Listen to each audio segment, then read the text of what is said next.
Order! Order! You are an incorrigible delinquent at times. Behave yourself, man!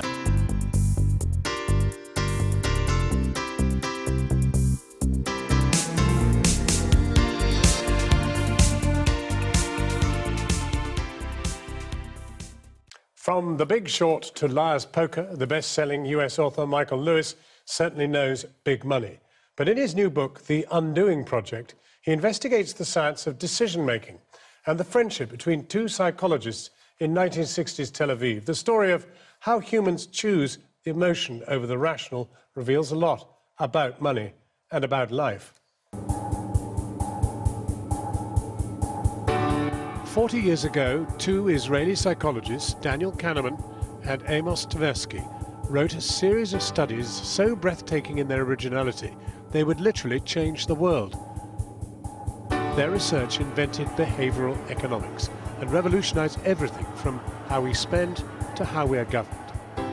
Through an intense working relationship, they grappled with why people slip up during the decision-making process. The author Michael Lewis takes up their story in his latest book, The Undoing Project, A Friendship That Changed Our Minds. Lewis has made a career of describing how people get things right.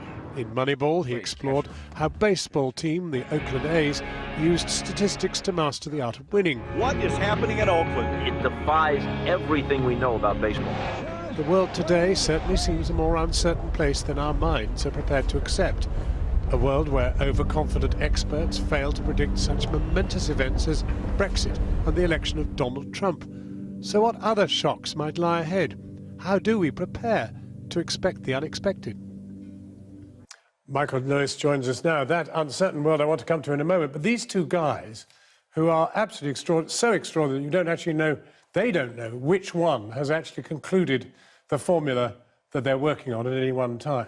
It was, you know, it was a collaboration where they could not untangle their individual contribution, and the world kept trying to do it, and they couldn't tell you. They could tell you that when they got together in a room, what they produced was distinctly different from what either one of them produced alone. And they could tell you that when they were with each other, they kind of felt unlike what they felt with other people, but they couldn't explain it. But in short, he concludes that humans err, and he is, in your words, well, that they are two of the great error spotters of modern times. I mean... But surely human frailty we knew about already. We knew that people weren't rational and that people did crazy things. What they show is the way people are systematically irrational. They all kind of make the same mistakes. That in coping with uncertainty, instead of judging probabilities, what they do is tell themselves stories. And the way they tell stories has patterns to it. And what they did was they uncovered the patterns and gave you kind of a guide to the kind of mistakes people will make.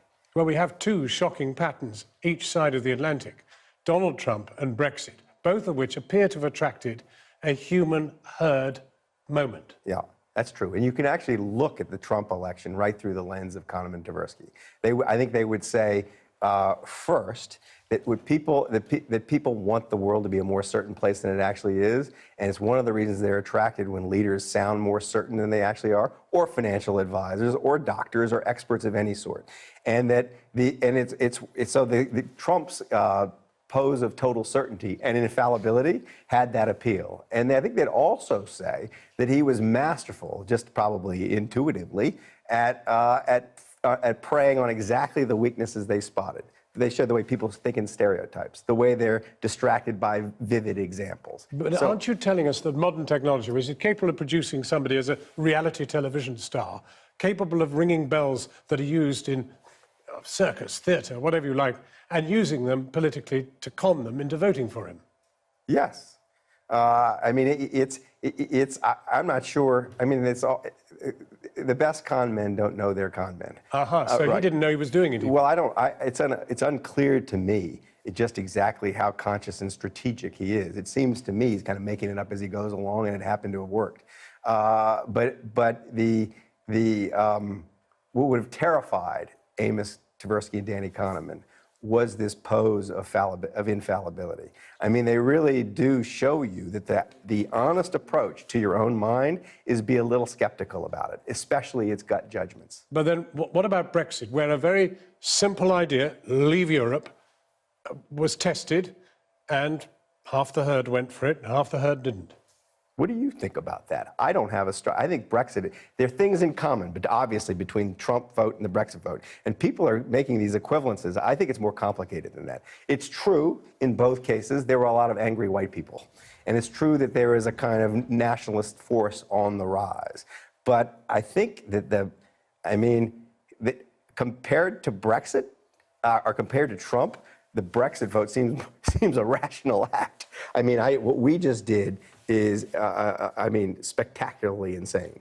And these guys showed that, like, if people can be systematically irrational, markets can go wrong in the way they went wrong in '08, and elections can go wrong. Well, I think people are going to have to read it to see why they went wrong. But thank you very much indeed, Michael Lewis, for coming in. Thanks for having me.